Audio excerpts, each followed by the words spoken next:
What's up, guys? So, I wasn't planning on filming anything or whatever. I was doing some historian research on the place of where my haunting origin not kind of began, and I was doing some history on that, and then I couldn't really find anything. I found some old history stories, but nothing like specific about where I'm at. But I then searched like haunting places around in my state, and there were a lot of stories. Some I believe, some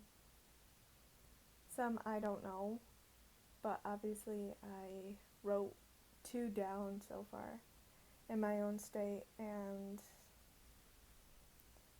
pretty interesting stuff. So I came across this one, and before I show you the pictures of it, so I'll tell you a little bit about it. So I found this one that offers day tours and night tours. It has become kind of a tourist attraction, kind of, and it's north, up in northern Michigan. It's called up in Traverse City, and it was once it's what it's called now is the village of, hold on, I got it up right here. Yeah, it's called the village, uh, it's basically the village at Grand Traverse condominiums, I'm guessing. I'm not positive on that, so don't quote me on it.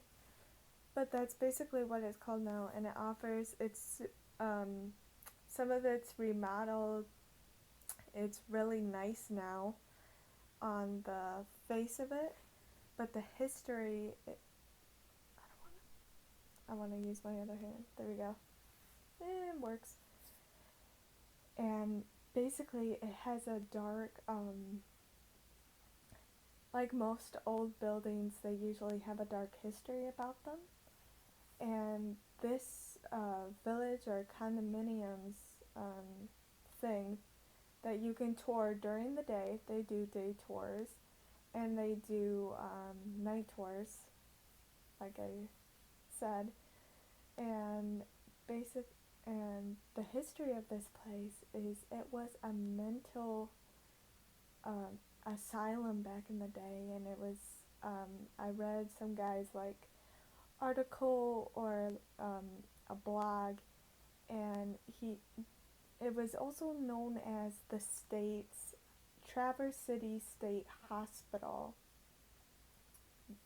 Um, so you could check that out. And basically, this guy has been visiting there for years, and he actually knew a relative, not as a friend. It wasn't a relative at all. It was a friend, but he calls him Grandpa, who actually there, attended the asylum back in the heyday.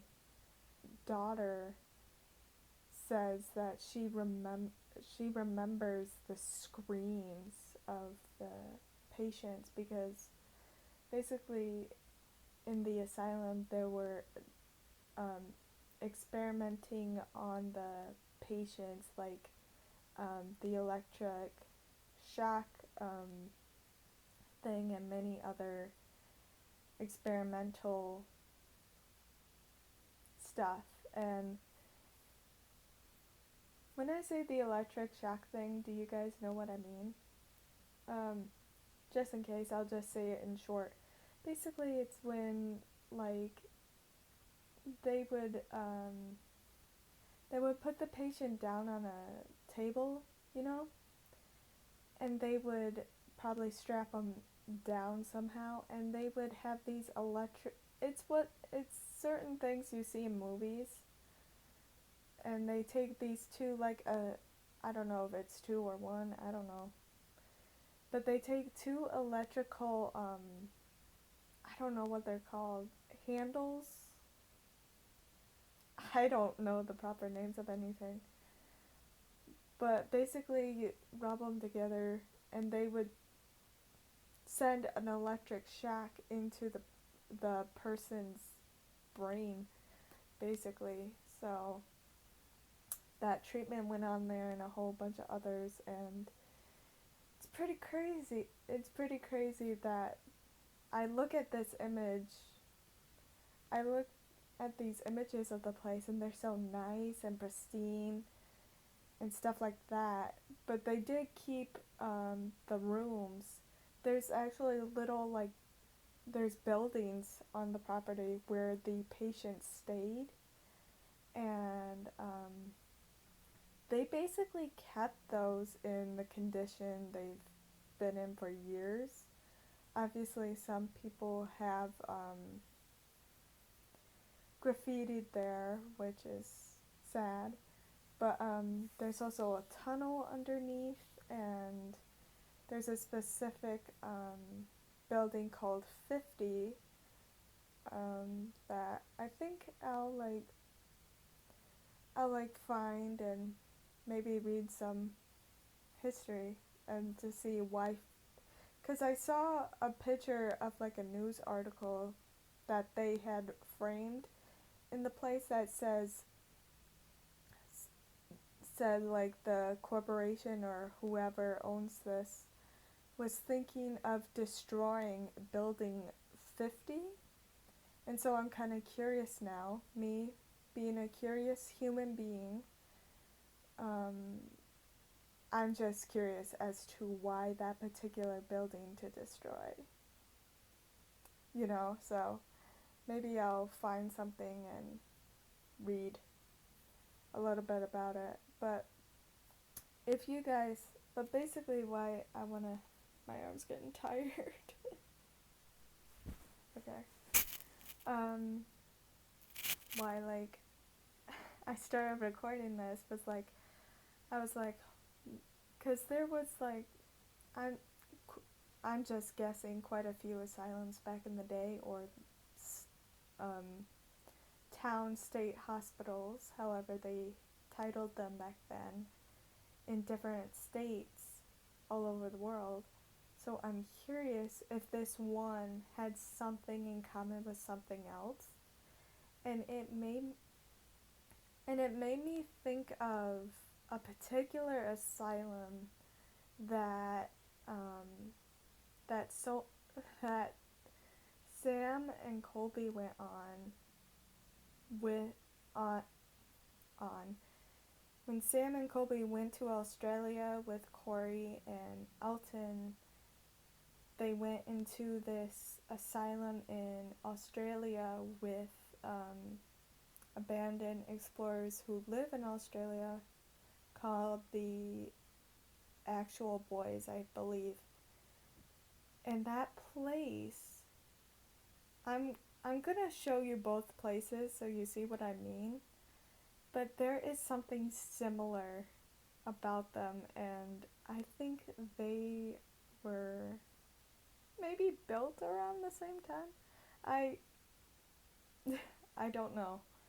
But there is something that made me think of the Estrella place when I was looking at the Traverse City one, and it kind of got me thinking, is this like maybe its sister, or it's like,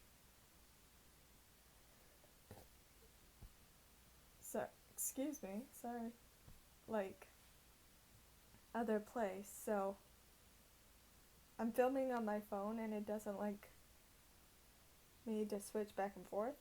So see ya. I'll see you in a minute. So this is oh so this is one of the pictures of the Traverse City Asylum. Well, it's not asylum anymore. And this is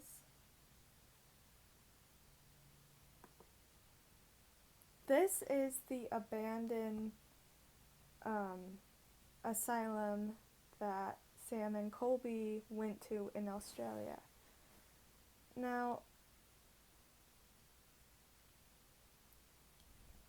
I'm looking for my mouse. Oh, there it is. Now you now you can't tell me that these like um, side things and whatnot look the same, like the structure. You know what I mean? Like basically, just these look the same to me, or similar enough to these ones right here. So I could be reaching, but something, I don't know, they just look similar to me, especially this door right here. The structure of the door matches these structures. So, I don't know. Just, I don't know. It was just something I noticed. Like I said, I could be reaching whether they were built in the same time or by the same person, but I don't know.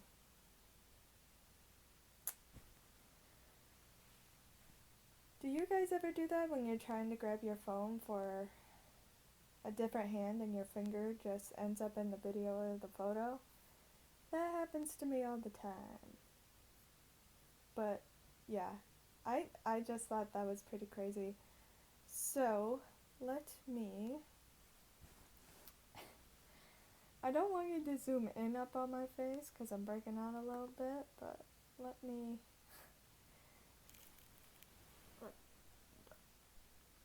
Hello, hand. See what I mean? Does that happen to you guys at all? I'm trying. I want to film me looking it up. Here, why don't I just film the screen? That would be easier, wouldn't it? Okay. See you in a sec. So we all know it's real. I'm typing it up. There's my hand.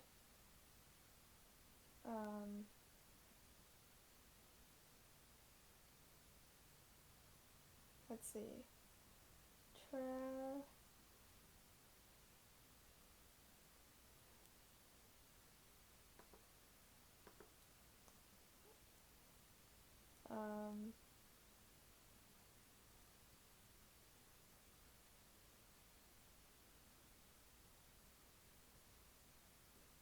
Building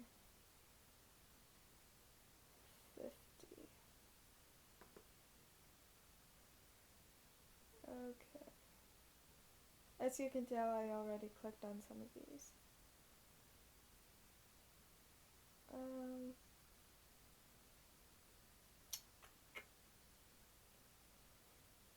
Hey, cool, my headphones. And there's my kitty cat. I pulled out my headphones and the screen went dark and shut me off.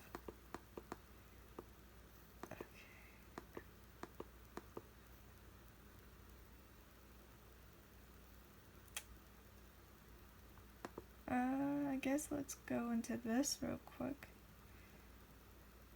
If I don't know what it's gonna offer, but building. Oh, gosh, dang it! I just need. See building 50 in a new light.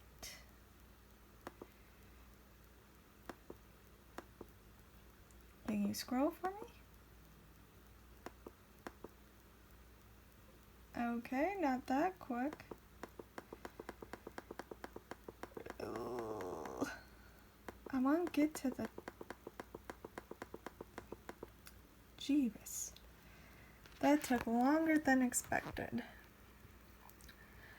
Traverse City is an eerie picture of a former northern Michigan asylum emerges as the horizon swallows the setting sun. Shadows play against Building 50's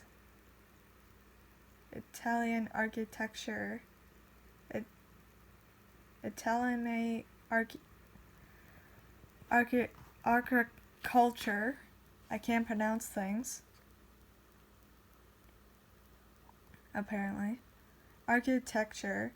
While the property's century-old cottages welcome the dark. Okay. The unnerving scene engages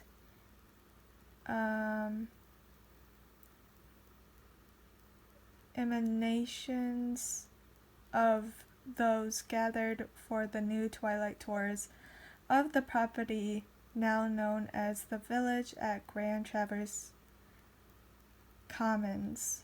The asylum's rich history and legends of paranormal activity at the 300-year-old site draws visitors from around the state. They often love looking for the spooky ghost story, said tour guide Dave Page. But we don't have much but speculation to deliver. Okay, Tuesday and Thursday evening mile-long asylum tours involve Building 50, several smaller structures, and the tunnels beneath the property building to support the facility's coal-burning power plants. The evening tour launched in March. Visitors receive a rare look into the inner chambers, plus a dose of colorful tales and local legends. 90-minute twilight tours highlight accounts of the lives of patients, staff, and neighbors. We share a few miracle stories and horror stories and how they played out through the history of the place, Page said. Northern Michigan Asylum opened in 1885. It was later renamed Traverse City State Hospital. The facility housed 50,000 patients, hired 20,000 employees, and accepted 250,000 visitors before its closure in 1989, according to the Grand Traverse City County report. The complex encompasses more than 1 million square feet of structures situated on 63 acres. Page noted that the Building 50 spans a quarter mile and 350,000 square feet. The property's current life as the Village at Grand Traverse Commons represents one of the largest historic natives in North America, according to developers. The Mine Ravine Group. I don't know if I pronounced that right. What the Mine Group has been able to do is important to the physical legacy of what the state hospital meant to the region, said Steven Silencio, Traverse Area Historical Society Board Chairman. People can see what it looked like at the time to share in its history. Building 50 is one of the 90 Bride buildings constructed in the country, and the one of the 3 built in Michigan in the later half of the 19th century. The elegant Victorian period structures were named for Dr. Thomas Kirkbride, who promoted human treatment of the mentally ill.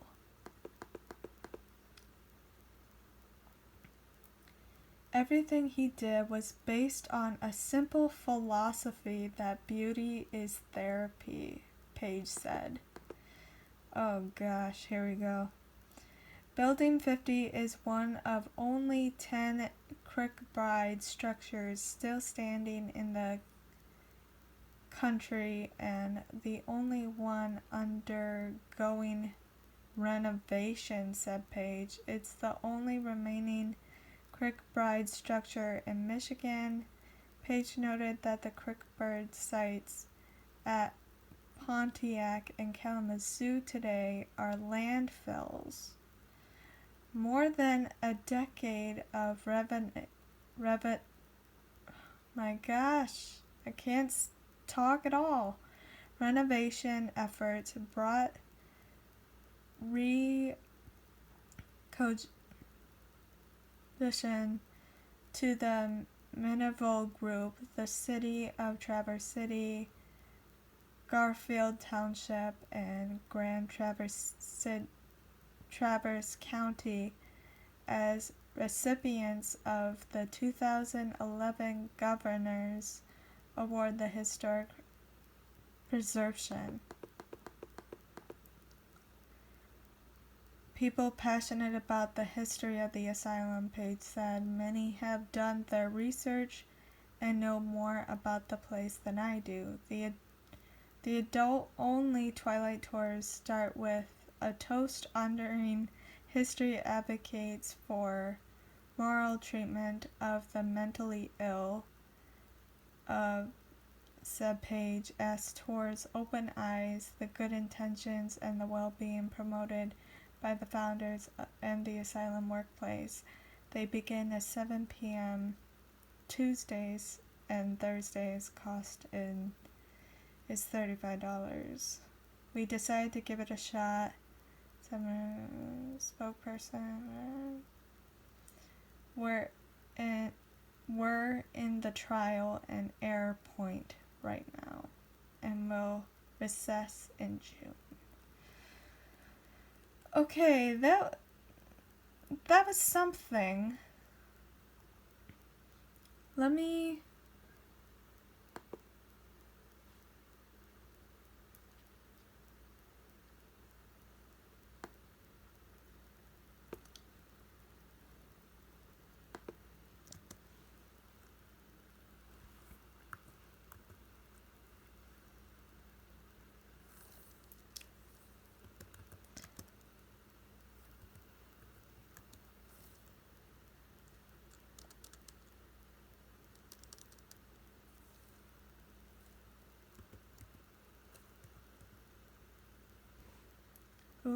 let's see. I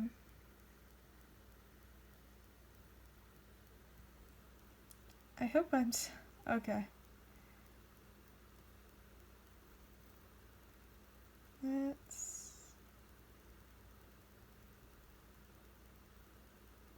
Let's go to this one, because we specifically want haunted rooms. Ooh, why isn't this fancy?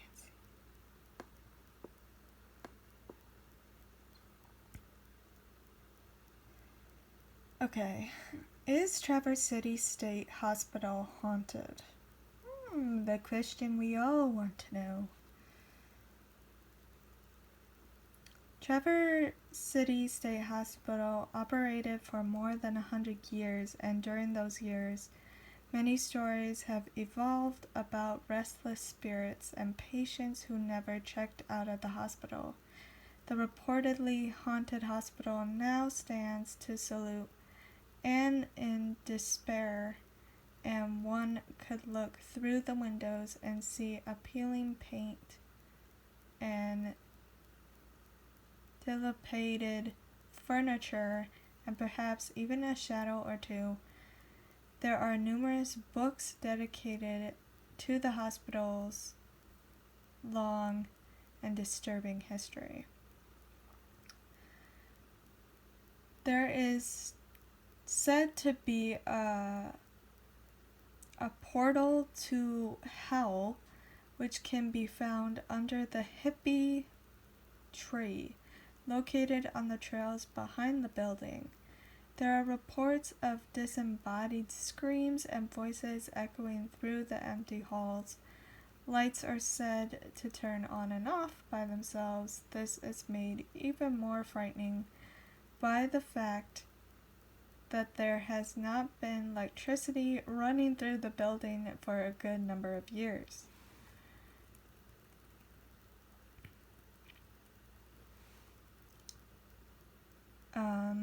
Parodies of adult and children have been seen in the asylum. A priest who was believed to commit suicide is still seen in the same room where he took his life. Rumors are also rampant that there is disfigured creature. Did I say that right? Disfigured creature? Okay. Which appears in the tunnels and basements of the hospital. There are also reports of religious objects being destroyed before they can be brought inside the building. I'm just going to say this real quick, not that me or hopefully none of you guys, but when you see an abandoned place or go into an abandoned place, please don't destroy it. It's from history, and yeah, we want to keep it. So please don't destroy anything or yeah. Okay. I'm done telling you what to do. Alright. Back to reading. The history. Although, if I can speak. Also, I'm so sorry, headphone readers, for my swallowing noises and gulps and stuff like that. I apologize.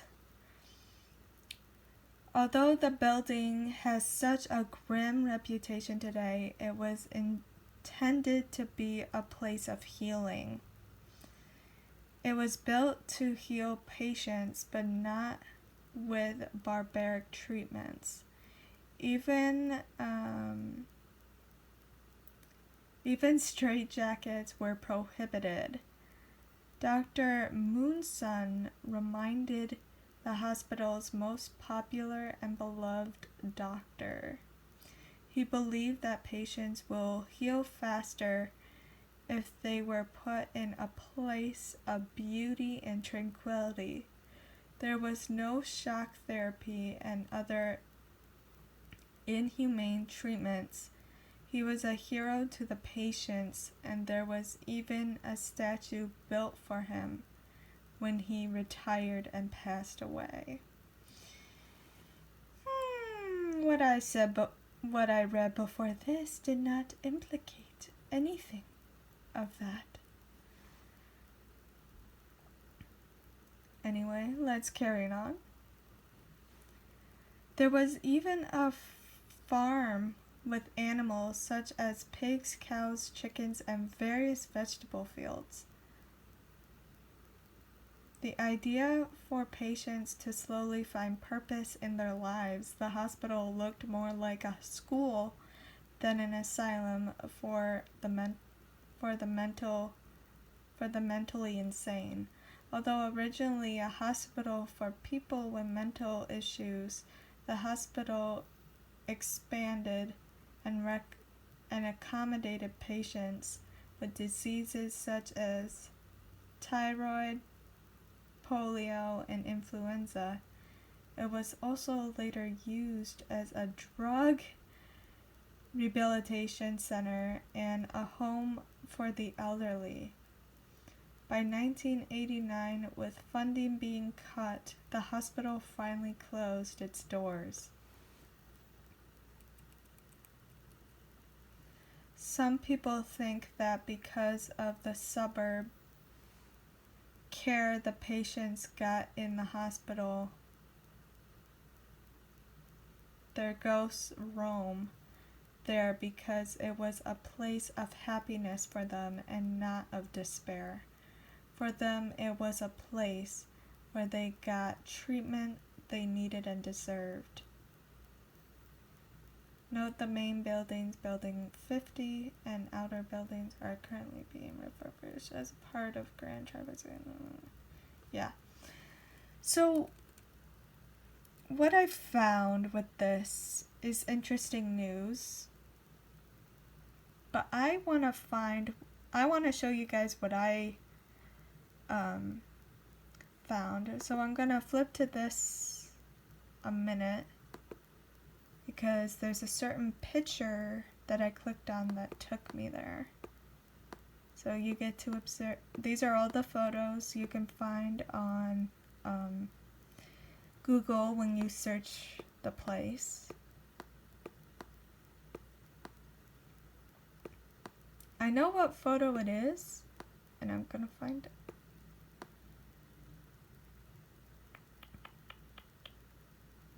Don't look. If that like bothers you, you can look away. The speedy scroll. Is that it? No, but that's creepy. You see that? You see this? You see that creepy ass chair? Anyway, that's... Oh wait, was that a part? Hold on. I'm trying to,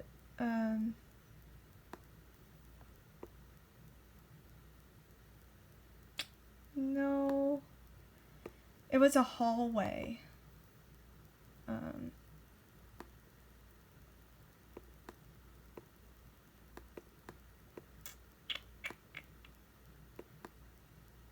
That might have been it. Here, let me click on this.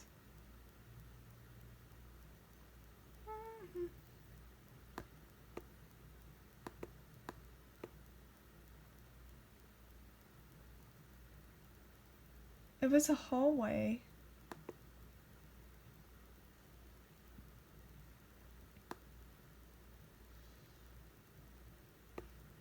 Here, I'm gonna stop recording for a minute so I can find it. Alright guys, I found it. So if you want to find this, you can either click on this creepy photo of the place when you're searching it, or you can just, you know, type this in. I'll give you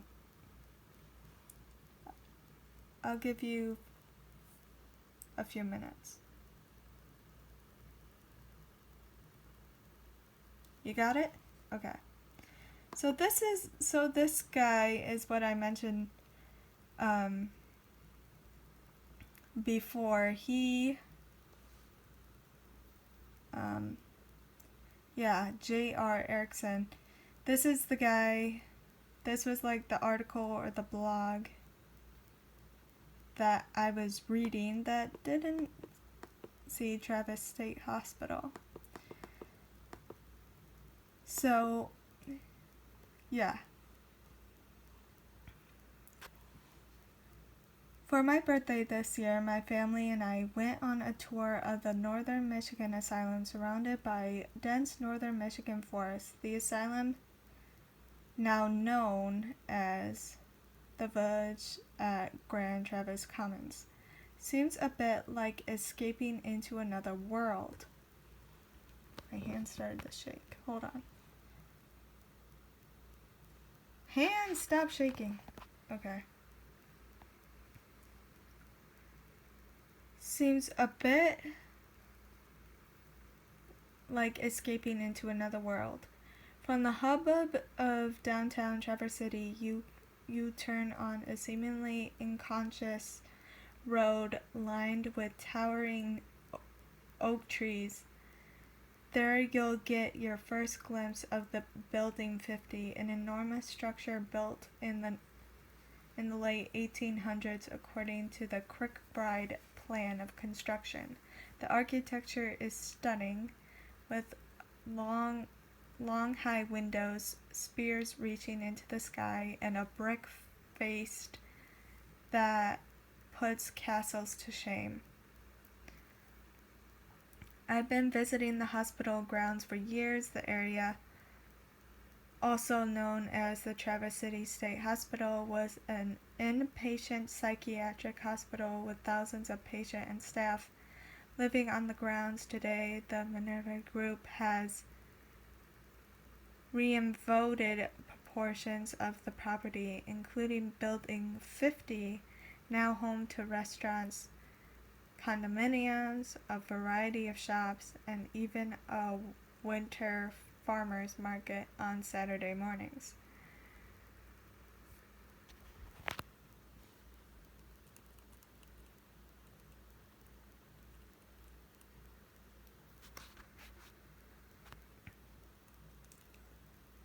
Oh.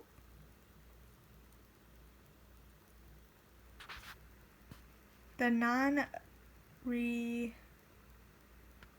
non-navigated areas of Prior Asylum include large buildings known as cottages where many of the patients lived. Merely walking along these buildings is an eerie experience. The tour, which took us inside the old buildings, was both fascinating and disturbing. Although the stories told by our tour guide were largely humorous, there are haunted energy that permits the crumbling brick structures, long dark hallways, and smashed windows, plastic flapping in a chilly autumn breeze. The walls are graffitied and the floors are awash in plaster and dust. If I didn't already have enough inspiration from this place to my new novel, Some Can See, this tour definitely added more. Although I wasn't yet born during the asylum's prime years, I had a close family friend. We referred to him as a grandpa who suffered from, I don't know how to pronounce that disease, so I'm not, schizophrenia. Oh my gosh. I couldn't say that before. Before medication became mainstream, he spent weeks at a time in the Traverse City State Hospital, and his daughter remembers the screams of other patients when she would visit him. Creepy ass hallway. Hallway in abandoned second floor cottage. And this is the tunnel they've been mentioning. Whatever the realities of the asylum, the remnants are as mysterious and awe-inspiring as the original pictures that reveal a world within a world, a village tucked in the heart of Traverse City. And I think that's it. Yeah, that's it. So if you guys want to check this out, read it for yourselves, go ahead.